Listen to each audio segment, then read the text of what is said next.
खोलो निज मन के वातायन, रवि किरणों को मत तुम रोको, भीतर आने दो उनमें श्रद्धा और ज्ञान के अनगिनत जगमग दीप जल रहे हैं। मेरे प्रिय बंधुओं, देवियों व सज्जनों, जीवन लगातार हाथ से निकल रहा है, लेकिन अधिकांश लोग कहीं और ही उलझ कर बैठे हैं।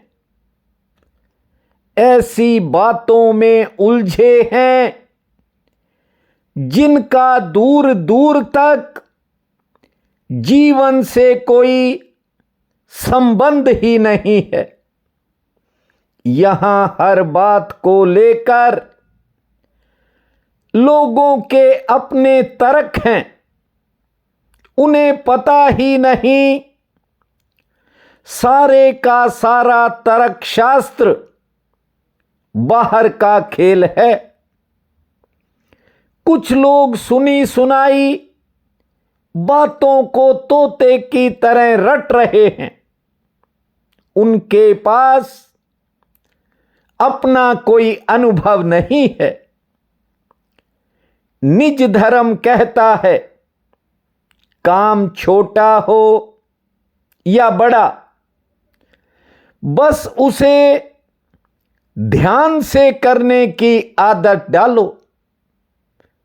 ध्यान से कुछ भी करना, याद रखना इस बात को, आपके भीतर ज्ञान जन्म लेगा। ध्यान से आप भोजन करने की आदत डाल लो, डॉक्टर की जरूरत नहीं पड़ेगी। यहां लोगों को पता ही नहीं कि क्या खाना है, कितनी मात्रा में खाना है, कैसे खाना है, बस खाए चले जा रहे हैं। और उपवास की बात कर दूं तो उपवास वाले दिन लोग ज्यादा खा जाते हैं। मेरे पिताश्री कहते थे, जो ध्यान से खाता है वो हमेशा कम खाता है, और जो कम खाता है वो ज्यादा खाता है। उनके कहने का मतलब था, जिसने ध्यान से खाने की आदत डाली वो हमेशा कम खाएगा, और जो कम खाएगा वह ज्यादा जिएगा। ज्यादा खाएगा इसलिए खाएगा क्योंकि परमात्मा और प्रकृति उसे ज्यादा समय खाने का मौका देंगे। महासूत्र कहता है कि ज्ञान आपके भीतर से आता है, और जो ज्ञान खुद के भीतर से पैदा होता है वही वास्तविक ज्ञान है। लेकिन यहां लोग अपने अज्ञान को छिपाने के लिए ज्ञान बांटते फिर रहे हैं। कुछ नहीं करना, बस बैठकर सोचना कि जो भी तुम जानते हो वह तुम्हारे भीतर से पैदा हुआ या फिर बाहर से आया। जिस दिन आपने ध्यान से ऐसा सोचा, आप हैरान हो जाओगे। आप पाओगे कि सब बाहर से आई हुई बातें हैं, सब बाहरी विचार हैं और सब बेकार हैं। बेकार ही नहीं, इन व्यर्थ के विचारों ने आपके भीतर बहुत सी दुविधाएं खड़ी कर दी हैं। आप छोटी छोटी बात पर कंफ्यूज हो जाते हो। महासूत्र कहता है, उतने का ही भरोसा करो जो तुम्हारे भीतर से आया हो, जो ध्यान पूर्वक किए गए कर्म से पैदा हुआ हो। चंडीगढ़ में रहने वाली एक बच्ची दिव्या की कही बात आज भी मुझे याद है। करीब 4 साल पहले उसने एक दिन फोन पर मुझे बताया था। वो कह रही थी कि मैं 8 साल से आपको सुन रही थी, मैंने आपका हर वीडियो सुना है, लेकिन मैं हर काम को लेकर कंफ्यूज रहती थी। आप प्रतिदिन उपाय बताते थे, लेकिन मैं करती एक भी नहीं थी। फिर एक दिन मैंने सोचा कि आपके एक उपाय को जीवन में उतारूं। फिर मैं प्रतिदिन 10 मिनट पूरे ध्यान से खुले आसमान को निहारने लगी। दिव्या का कहना था कि धीरे धीरे मैंने अपने आप में होते बदलाव को देखा और आज मैं हर काम में खुद को सफल पाती हूं। मुझे आसमान को निहारने में आनंद मिलता है। इस बच्ची ने कहा कि इस एक उपाय से मेरे जीवन की शैली ही बदल गई। अब मैं अपने हर फैसले से पूरी तरह संतुष्ट रहती हूं। इसलिए मैंने कहा, प्रतिदिन कहता हूं, खोलो निज मन के वातायन, रवि किरणों को मत रोको, भीतर आने दो, क्योंकि उनमें श्रद्धा और ज्ञान के अनगिनत दीप जल रहे हैं।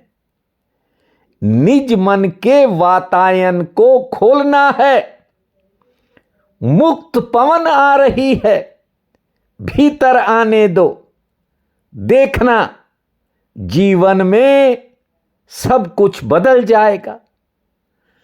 सुनने में भले ये उपाय छोटे लगते होंगे, लेकिन जो ध्यान से करेगा, नियम से करेगा, उसके भीतर ज्ञान ने पैदा हो ही जाना है। और इसीलिए आपको वर्षों से कहता हूं कि जो तुम्हारे ध्यान पूर्वक किए गए कर्म से जन्मेगा, वही असली ज्ञान होगा। जरा सोचो, कभी गलती से किसी दूसरे का जूता आपके पांव में आ जाए तो पैर ही उसे इनकार कर देगा, अस्वीकार कर देगा। शरीर को इतना ज्ञान है, आप तत्काल देखते हो और दूसरे के जूते को उतार कर अपना जूता ढूंढकर पहन लेते हो। ये बात अलग है यदि किसी का ध्यान अपने पर नहीं तो कई बार दूसरे का जूता अपने घर भी पहुंच जाता है। यहां लोग दूसरे का जूठा भोजन भले ही ना खाएं, लेकिन दूसरों के जूठे ज्ञान को छाती से लगाकर बैठ जाते हैं। इसी कारण व्यक्ति हर समय उलझन में जीता है, भटकाव में जीता है, दुविधाओं में जीता है।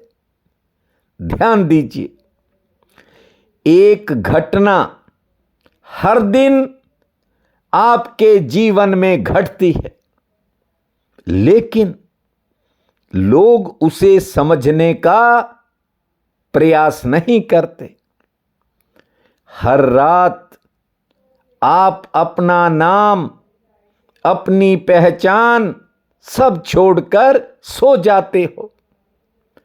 इतना ही नहीं, करीबी से करीबी रिश्ते को भी आप नींद में छोड़ देते हो। हर रात व्यक्ति अपने महत्वपूर्ण कामों को छोड़ देता है और नींद की आगोश में चला जाता है। यानी व्यक्ति कुछ घंटों के लिए एक ऐसी अवस्था में चला जाता है जहां वो कुछ भी नहीं होता, ना पति पत्नी, ना पुत्र पुत्री, ना परिवार, ना कारोबार, सब कुछ भूल जाता है कुछ घंटों के लिए, और सुबह कहता है बड़ी अच्छी नींद आई। जरा सोचो, जब कुछ नहीं होता तब जो शेष बचता है वही सुख है। बात को ठीक से समझ लो। जिन चीजों को इंसान दिन भर पकड़ कर बैठा रहता है उनमें सुख नहीं है। सुख तो उस अवस्था में है जहां इंसान सब कुछ छोड़ देता है। महासूत्र कहता है कि गहरी निद्रा में व्यक्ति अपने स्वरूप में चला जाता है। कहने का मतलब, गहरी नींद में इंसान परमात्मा की गोद में पहुंच जाता है। ये जो सारा दिन मैं का खेल चलता है, यह सुबह होते ही शुरू होता है।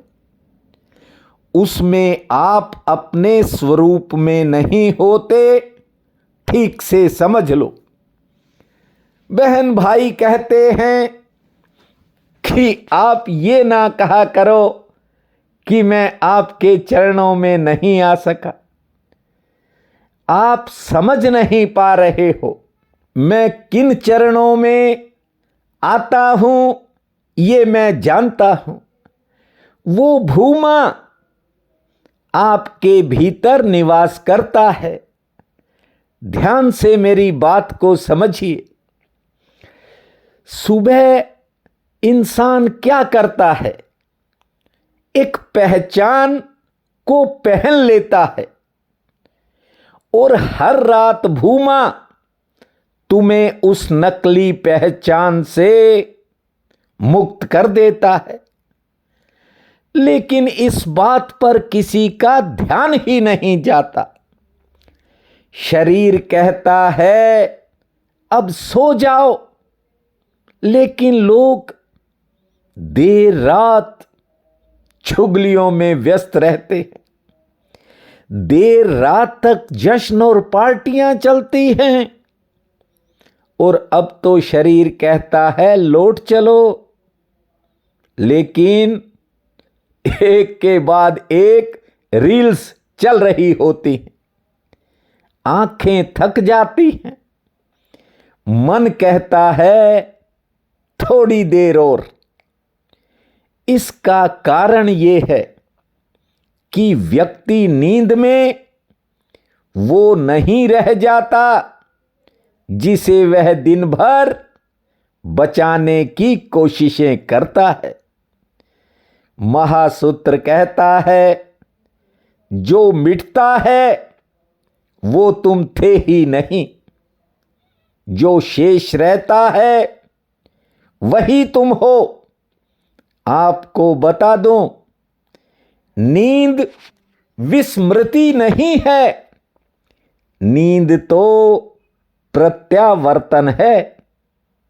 ये संसार निवास नहीं है, संसार तो प्रवास है। आज फाल्गुन शुक्ल पक्ष की नवमी है, बहुत बड़ा पुण्य काल रहेगा। उठते ही धरती माँ को प्रणाम करना, 9 बार लंबी श्वास छोड़ना और 27 बार ताली बजाना। 2 मिनट शांत बैठने के बाद खुले आसमान को निहारना, सूर्य नारायण माँ तुलसी को जल अर्पित करना, गणेश जी का नाम लेकर अपने कामों की शुरुआत करना, 2 रोटी पुण्य में लगाना और संध्या के समय गणपति जी के चरणों में एक ज्योत जलाना। भूमा गण गणपते नमः, भूमा गण गणपते नमः। इस महामंत्र को जपना, समय आपका मंगलमय रहेगा। प्रिय बंधुओं व मातृदेवी शक्तियों, आज 25 फरवरी दिन बुधवार है। आप सबको मेरा नमस्कार है। आज का राशिफल इस प्रकार है।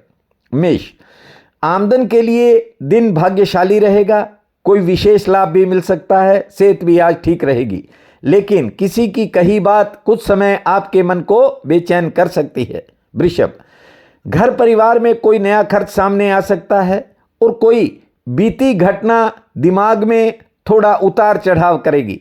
कारोबार में व्यस्तता रहेगी, किसी से थोड़ा मनमुटाव बन सकता है, धैर्य से काम लें। मिथुन, कारोबार के लिए दिन सामान्य रहेगा, लेकिन नौकरी पेशा लोगों पर काम का दबाव रह सकता है। से ठीक रहेगी, नया संपर्क जुड़ सकता है। हाँ, किसी करीबी की चिंता थोड़ा समय मन में बेचैनी लाएगी। कर्क, आज समय आपके लिए काफ़ी उतार चढ़ाव भरा रह सकता है, या यूं कहूं संघर्षपूर्ण रहेगा और मन में कुछ नकारात्मक विचार भी जन्म ले सकते हैं। दोपहर बाद का समय आपके लिए शुभ रहेगा। आमदन के लिए भी ये समय काफ़ी भाग्यशाली है।